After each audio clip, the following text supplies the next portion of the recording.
Hello and welcome back to Mate's Tottenham blog and to this week's transfer roundup. With the Premier League out of action for a considerable amount of time and seemingly another while before it is back, there's been a lot of transfer speculation going around, not just about Tottenham but about the Premier League teams and European teams as a whole. So today I'm going to bring you the most reliable news stories that we have heard about Tottenham transfers. One main outgoing, but a few potential incomings with that as well, coming from sources like Sky Sports News and Gianluca Di Marzio.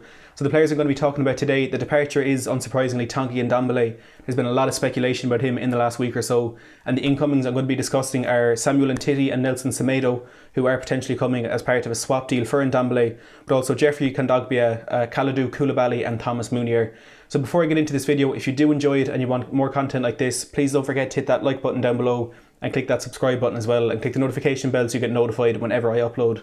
So to dive straight into things, the big one is another update on the Tanguy Ndombele situation from Sky Sports News today, and they are reporting that Ndombele is considering his future at Tottenham amid this recent interest from Barcelona.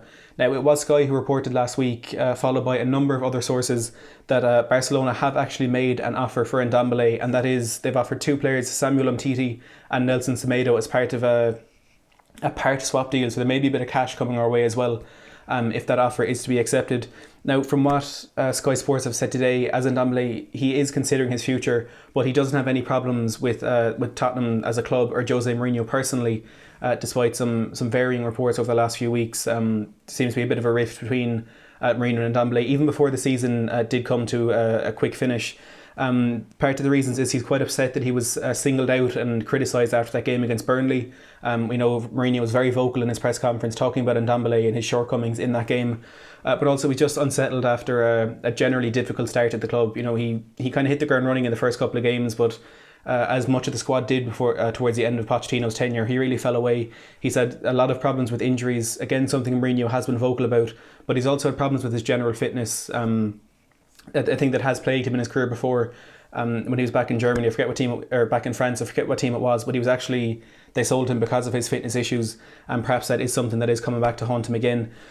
Now, this offer from Barcelona, as I said, it is Samuel Umtiti and Nelson Semedo, according to Sky Sports, which fits really well into what Sky are also reporting we actually want, what we're looking for in this market, which is a left-footed centre-back, potentially to replace Jan Vertonghen, who has been speaking in the last couple of weeks as well, and also a right back. So Umtiti is that left-footed centre-back, a player who had a lot of potential when he was back at Lyon and was a great signing for Barcelona at the time, and he has had some good performances for them and he has been an important player for them.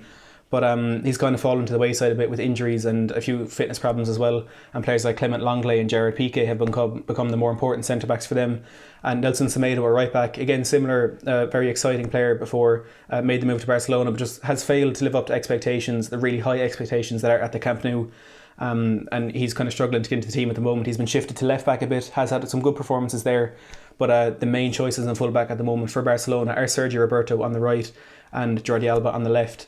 Now, it hasn't really been said if Tottenham have accepted or rejected that offer, but there is talk that we're actually looking for a different player in this swap deal, and a player that we could be looking at is Arthur, who's a Brazilian holding midfielder, a very, very technically gifted footballer, who does of course play for Barcelona.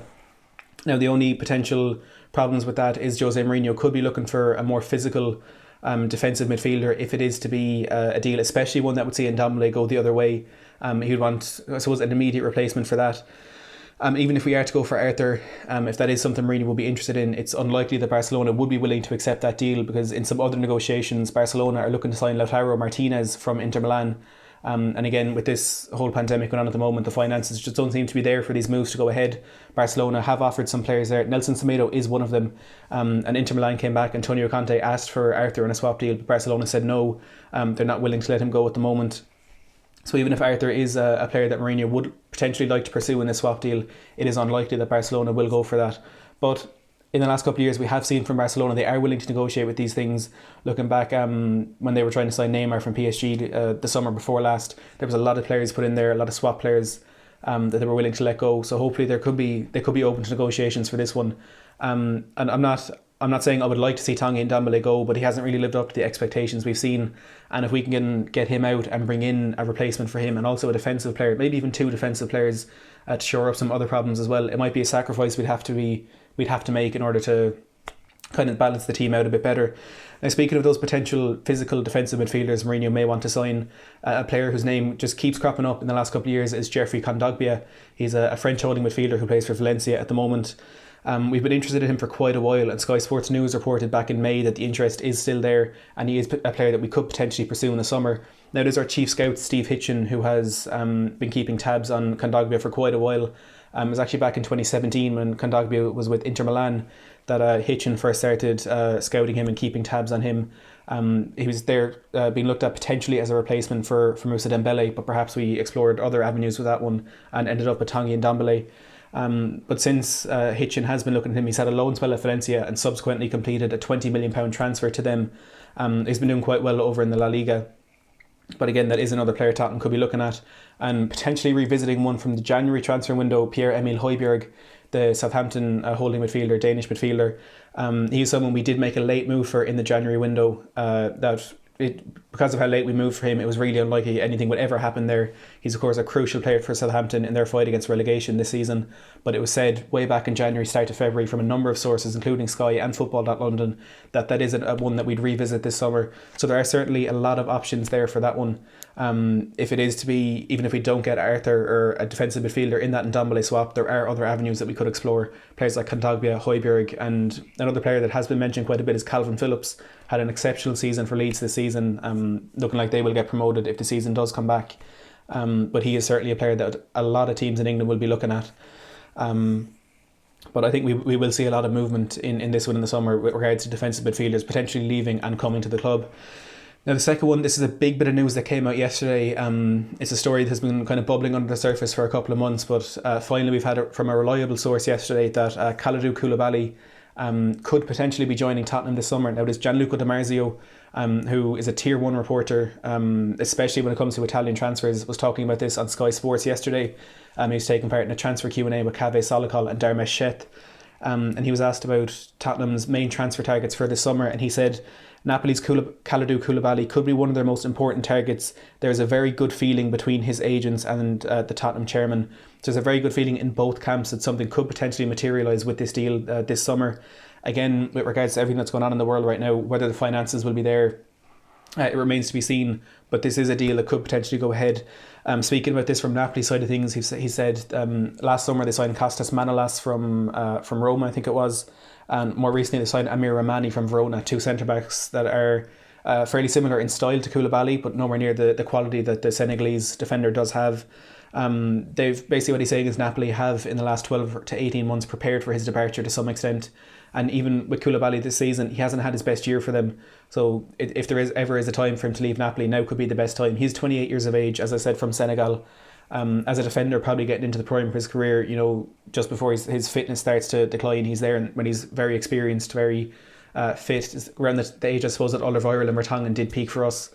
So if Vertonghen's time at the club has come to an end, which it looks like it may have, Koulibaly could potentially be a very good partner for Toby Alderweireld, or even moving further into the future, if we do complete some sort of deal to bring Samuel Umtiti to the club.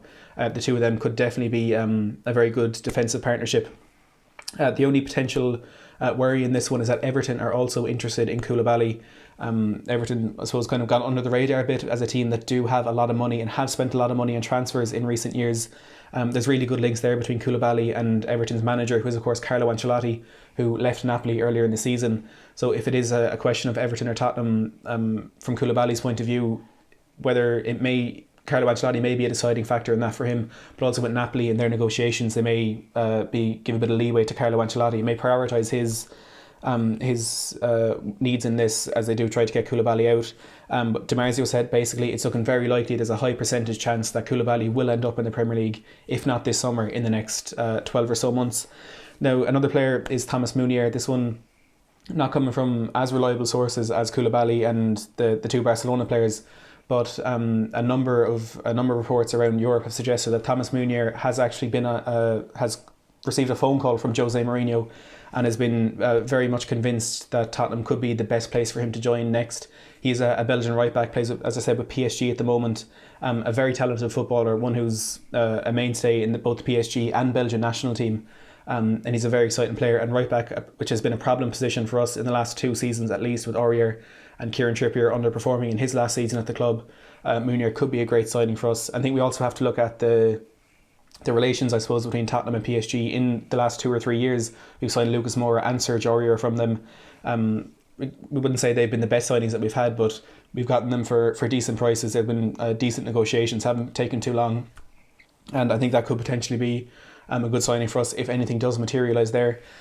Those are kind of the most reliable, the main transfer stories I think we should take from the last few weeks. Just a quick look at some other players that we have been linked to. Arkadiusz Milik, a striker from Napoli, again kind of reaching the prime of his career. He's a Polish international. Another name that's of course been mentioned, especially last January, Olivier Giroud. It is looking like he will actually sign a new contract at Chelsea, and that's from Fabrizio Romano. So I think any potential deal for Giroud, even if it was going to be revisited, I don't think it would be possible now if he is going to sign that new contract at Chelsea. Some other players: Pierluigi Gallini, Lamare Bagarde, Diego Godin, currently a centre-back for Inter Milan. He spent the majority of his career at Atletico Madrid. He's a Uruguayan international. And with him, it seems like he just wants a year or two in the Premier League towards the end of his career. He's well into his 30s at this stage. A few names that keep on cropping up. We've Jack Grealish and Willian. Philip Coutinho, again, one we were close to completing the signing of in the summer, but of course that one fell away towards the end. I'm not sure if there's actually interest reignited there, or if it is just people trying to run old stories. There's Mike Maignan, who's a French goalkeeper, plays with Lille at the moment. Andre Onana, of course, another goalkeeper with Ajax.